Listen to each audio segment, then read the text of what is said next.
keista klausytis dėstytojo, kuris dėstė elitas ir lyderystė ir viešas administravimas, kad žmogus dirbdamas Seime trečią kadenciją nesuvokė, kas yra įstatymo leidžiamoji ir vykdančioji. Tai gerbiamas Kęstuti, gerbiamas dėstytojo, kadangi profesorių nebegaliu jumis vadinti, nes atimtas tas vardas. Tai šiaip tai įstatymo leidžiančioji valdžia, ką nusprendžia, tą vykdančioji valdžia ir vykdo. Tai yra tokia konstrukcija sudėliota konstitucijai.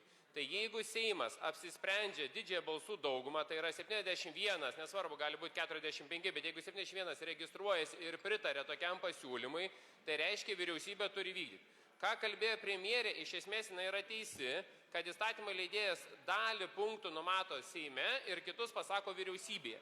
Tai aš tikrai siūlyčiau pritarti ekonomikos komiteto pasiūlymui ir priėmimo stadijui registruoti baigtinį sąrašą, nepaliekant vyriausybei. Trečias esminis dalykas tai yra apribojimas žmogaus teisių. Tai tokie apribojimai gali būti numatomi tik tais įstatymų, ne vyriausybės kažkokiu nutarimu. Tai šiuo atveju, šiuo metu turėtų Seimas padaryti tik tais baigtinį ir jokių papildomų galimybių ir išimčių taikyti neturėtų būti. Ar bus 10 km, ar 5 km, ar 30.